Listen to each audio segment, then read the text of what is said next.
আসসালামু আলাইকুম রহমতুল্লাহ। বন্ধুরা, এই মুহূর্তে আমার হাতে যে মোবাইলটি দেখতে পাচ্ছেন এটি একটি Redmi 6 মডেলের মোবাইল। এই মোবাইলটার সমস্যা হচ্ছে কাস্টমারের কথা মতো এটাতে ভিডিও গান দেখছিল, হঠাৎ করেই মোবাইলটা বন্ধ হয়ে গেছে। এরকম ধরনের সমস্যা মাঝে মধ্যে আমাদের কাছে আসে। আর এরকম ধরনের সমস্যা আসলে কিভাবে আমরা স্টেপ বাই স্টেপ এই সমস্যাগুলো সমাধান করতে পারি আজকের এই ভিডিওতে দেখানোর চেষ্টা করব। বন্ধুরা, প্রথমেই আমরা এই মোবাইলটা চার্জে লাগিয়ে দেখানোর চেষ্টা করব যে এখানে চার্জিংয়ের আইকন শো করে কিনা। আমরা মোবাইলটা চার্জিং লাইনে কানেকশন করলাম। চার্জিং লাইন কানেকশন করার পর উপরে লক্ষ্য করে দেখুন এখানে চার্জিংয়ের যে ইন্ডিকেটর লাইট আছে ওইটা কিন্তু শো করেছে।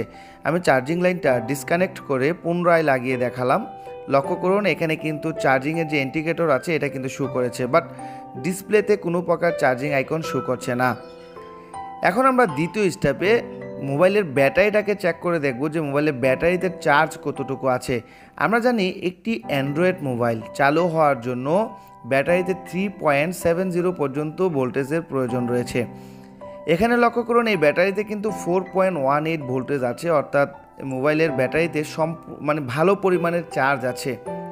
এ চার্জে মোবাইলটা চালু হওয়ার কথা, কিন্তু চালু হচ্ছে না। এখন আমরা মোবাইলটা চার্জে লাগিয়ে মোবাইলের ব্যাটারি কানেক্টরে চেক করে দেখব যে এখানে ভোল্টেজ কত আসে। লক্ষ্য করে দেখুন এখানে ব্যাটারি কানেক্টরে কিন্তু 4 ভোল্ট দেখাচ্ছে, অর্থাৎ এখানে চার্জিং লাইনও ওকে আছে। তারপরেও কিন্তু মোবাইলটা চার্জিংয়ের আইকনও শো করছে না, মোবাইলটাও কিন্তু চালু হচ্ছে না। এখন আমরা এই মোবাইলটাকে কম্পিউটারের মাধ্যমে দেখব যে এই মোবাইলটা কম্পিউটারে ইউএসবি ডিটেক্ট করে কিনা।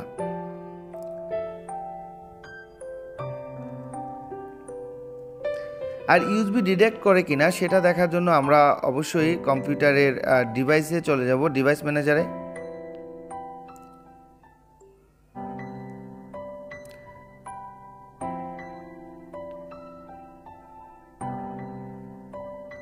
বন্ধুরা, আমরা একটু জুম করে আপনাদেরকে ভালো করে দেখানোর চেষ্টা করছি। লক্ষ্য করুন এখানে এটা কিন্তু মিডিয়াটেক ইউএসবি পোর্ট অর্থাৎ O2 মিডিয়াটেক পোর্ট পেয়ে আছে।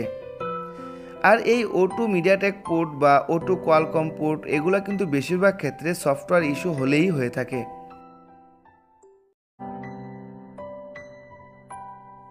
বন্ধুরা, এই মোবাইলটা আজকেই হয়তোবা আমি প্রথম কাজ করছি। এর আগে এই মোবাইলটাতে কোনো প্রকার কাজ হয়নি। দেখা যাচ্ছে স্ক্রুর উপরে স্টিকারটা এখনও অক্ষত অবস্থায় রয়েছে।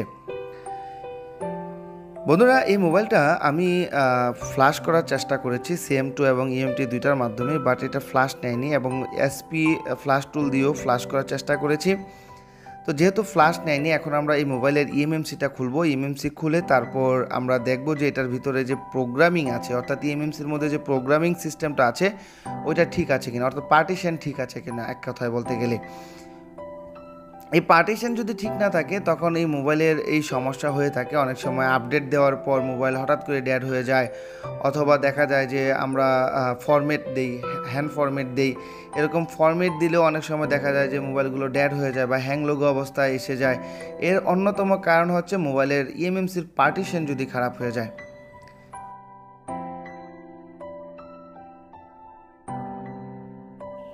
বন্ধুরা, আমরা এখন এই মোবাইল থেকে eMMC-টাকে খুলে ফেলবো। আর eMMC-টা খোলার জন্য যতটুকু তাপমাত্রা দরকার এতটুকুই আমরা দিব, এর চেয়ে বেশিও দিব না, কমও দিব না। একটি আইসি ওঠানোর জন্য, যেমন eMMC CPU ওঠানোর জন্য যদি আপনি কুইক ব্র্যান্ডের হট গান ব্যবহার করে থাকেন তাহলে 320 থেকে 340 হিট দিলে এনাফ হবে। এখন বিভিন্ন হট গানের জন্য তাপমাত্রা বিভিন্ন রকম হয়ে থাকে। যেহেতু আমি কুইক ব্র্যান্ডের ব্যবহার করি, তো আমি কুইক ব্র্যান্ডের 320 থেকে 340 ডিগ্রি তাপমাত্রার মধ্যে রাখি।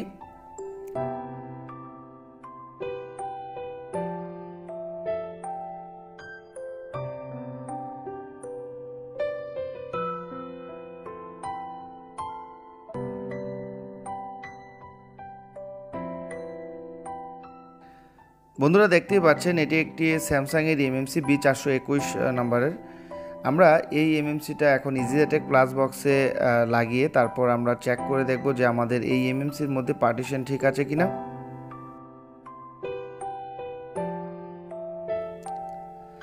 বন্ধুরা, আমি আপনাদেরকে সরাসরি কম্পিউটার স্ক্রিনে নিয়ে যাব। কম্পিউটার স্ক্রিনে নেওয়ার পর এখানে লক্ষ্য করে দেখুন এখানে যে ইনফরমেশন এসেছে সেটা হচ্ছে যে warning health report is very bad. এই ইনফরমেশনের দ্বারা বোঝা যায় যে আমার এই মোবাইলের যে এমএমসিটা আছে ওই এমএমসিটার সমস্যা আছে, যার কারণেই আমার এই মোবাইলটা হঠাৎ করেই বন্ধ হয়ে গেছে। এখন আমরা এই এমএমসিটাকে বিভিন্ন প্রক্রিয়ার মাধ্যমে ঠিক করার চেষ্টা করব, ফরম্যাট করে বা ফাইনাল রাইট করে, যেভাবেই হোক। যদি ঠিক হয় তাহলে ভালো, আর যদি না হয় তাহলে আমাদের এই এমএমসিটা পরিবর্তন করতে হবে। আমরা এখন এটাকে ফরম্যাট করার আগেই আমরা এটার থেকে প্রয়োজনীয় কিছু ফাইল কপি করে রাখবো, অর্থাৎ রিড করে রাখবো, যাতে আমাদের যদি এমএমসিটা পরিবর্তন করতে হয়, যে ফাইলগুলো আমরা কপি করে রাখবো ওই ফাইলগুলো যাতে আমরা ওই নতুন এমএমসির মধ্যে পুনরায় আবার রাইট করে দিতে পারি।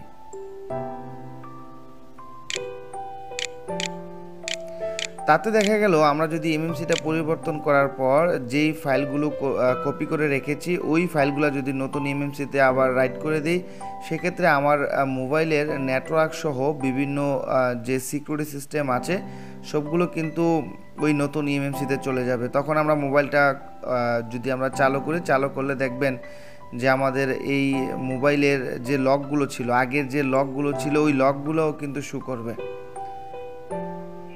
বন্ধুরা, এখানে একটু রিড হতে সময় নেবে, যার কারণে আমরা ভিডিওটা একটু স্কিপ করে দেব।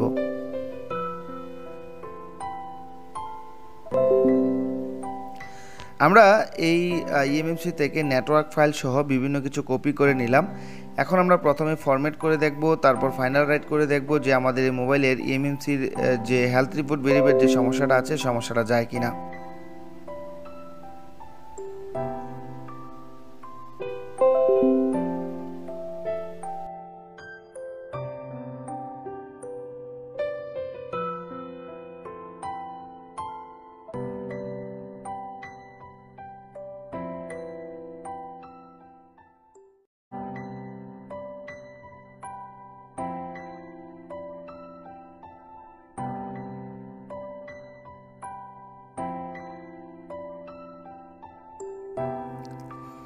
বন্ধুরা, লক্ষ্য করুন আমি এই এমএমসিটাকে ফরম্যাট করার পরেও এই হেলথ রিপোর্ট ভেরিফাইড সমস্যাটা যায়নি।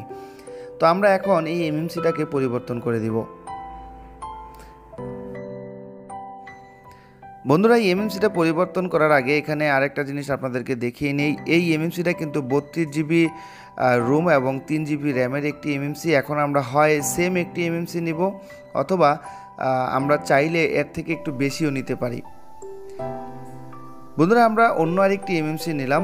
এমএমসি নেওয়ার পর পুনরায় আপনাদের মাঝে ফিরে আসলাম। এখানে এমএমসিটা সংগ্রহ করতে আমার একটু সময় লেগেছে, যেহেতু এমএমসিটা আমার কাছে অ্যাভেলেবেল ছিল না। আমি অন্য মোবাইল থেকে এটাকে সংগ্রহ করলাম। এখানে লক্ষ্য করুন এই এমএমসিটা কিন্তু 64 জিবির একটি এমএমসি। আমি আপনাদেরকে জুম করে দেখানোর চেষ্টা করছি, এবং এটার র্যাম হচ্ছে 4 জিবি। তো আমরা এই এমএমসিটাকে প্রথমে ইরেজ করে নিব পরিবর্তন করার আগে। ইরেজ করতে একটু সময় লাগবে, তো আমরা একটু স্কিপ করে দেব।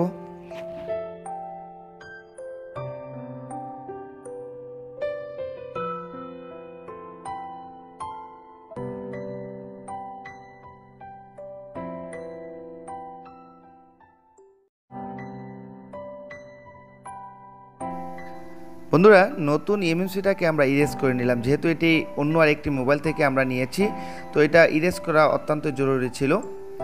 এখন আমরা রেডমি 6 এর মধ্যে যেই এমএমসিটা ছিল ওই এমএমসি থেকে যে ফাইলগুলো আমরা কপি করে রেখেছিলাম ওই ফাইলগুলোকে প্রথমে আমরা রাইট করে দেখব।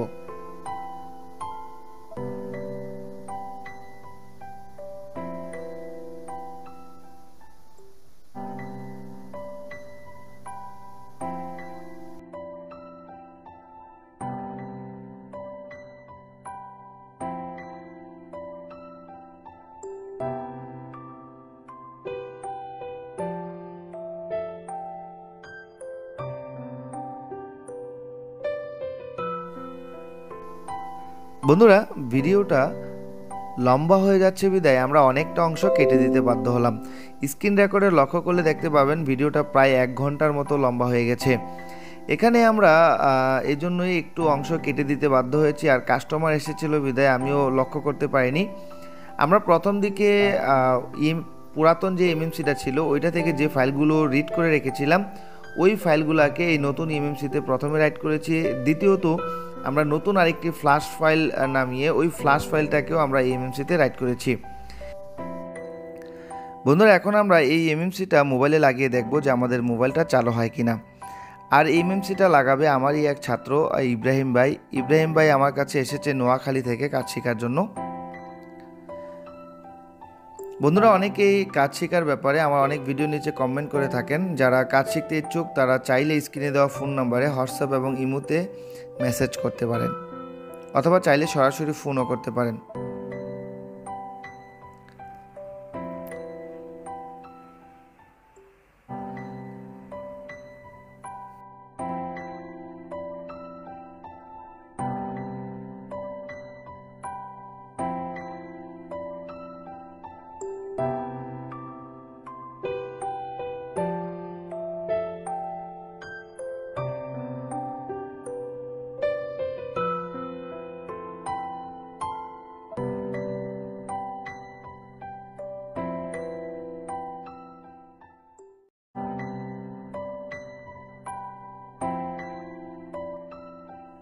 বন্ধুরা ফাঁকে আরেকটি উপদেশ আপনাদেরকে দিব, সেটা হলো যে আমরা আইসি লাগানোর সময় যে পেস্ট ব্যবহার করি, অর্থাৎ যে ফ্লাক্স পেস্ট ব্যবহার করি, ওই পেস্টগুলো যাতে আইসি লাগানোর পর মোবাইল সার্কিটে লেগে না থাকে। আমরা ভালো করে থিনার বা কেরোসিন দিয়ে পরিষ্কার করে দিব, যাতে এই মোবাইলের সার্কিটটা দেখতে একদম ফ্রেশ দেখা যায় এবং বোঝা না যায় আপনি এটাতে কাজ করেছেন। এবং আরেকটা জিনিস লক্ষ্য রাখতে হবে, আইসি লাগানোর সময় আইসির আশেপাশে যে ছোটোখাটো যে কম্পোনেন্টগুলো আছে, এই কম্পোনেন্টগুলো যাতে কোনো প্রকার মিসিং এবং কোনো প্রকার শর্টিং যাতে না হয়ে যায়। আমি এখন যে আইসিটা লাগিয়েছি সেটা হচ্ছে BD.614 নম্বরের একটি আইসি। এখন আমরা মোবাইলটাকে ফিটিং করে দেখব আমাদের এই মোবাইলটা চালু হয় কিনা।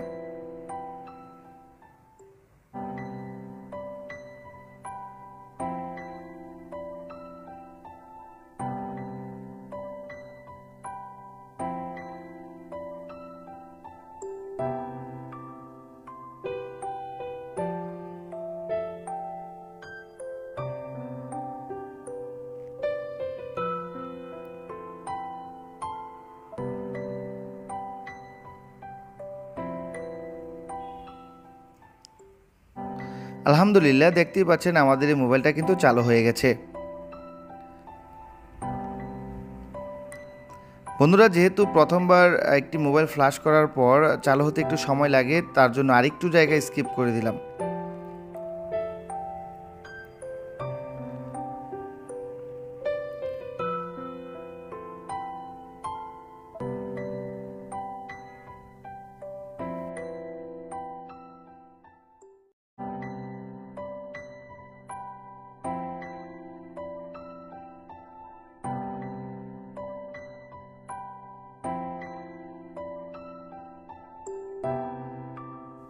বন্ধুরা বুঝতেই পারছেন এই মোবাইলটাতে কিন্তু এফআরপি লক রয়েছে। আমরা চাইলে ইজিজেটেক প্লাস দিয়েই এফআরপি লকটাকে ওয়ান ক্লিকেই রিমুভ করে দিতে পারতাম। যাই হোক, মনে ছিল না, যার জন্য আমরা এফআরপি লকটাকে ইজিজেটেক প্লাসের মাধ্যমে রিমুভ করিনি। এখন আমরা CM2 অথবা UMTর মাধ্যমে এফআরপিটাকে রিসেট করে দেব। বন্ধুরা আমরা এই মোবাইলের এমএমসিটাকে CM2র মাধ্যমে এফআরপি রিসেট করে দিয়েছি। এখানেও একটু জায়গায় স্কিপ করে দিতে বাধ্য হলাম, কারণ ভিডিওটা অনেক লম্বা হয়ে যাচ্ছে। আর যদি ভিডিও লম্বা হয়ে যায় সেক্ষেত্রে অনেকেই বিভিন্ন রকম সমালোচনা করে থাকেন। আমরা অ্যাবাউটে গিয়ে আপনাদেরকে দেখানোর চেষ্টা করছি। লক্ষ্য করুন এখানে অ্যাবাউটের মধ্যে কি দেখাচ্ছে।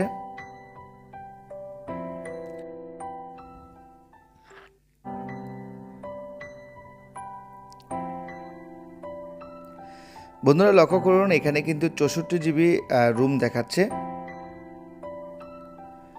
অর্থাৎ এই মোবাইলটা 32 GB রুম থেকে 64 GB রুমের হয়ে গেছে। এবং র্যাম কত হয়েছে তাও আপনাদেরকে দেখানোর চেষ্টা করব।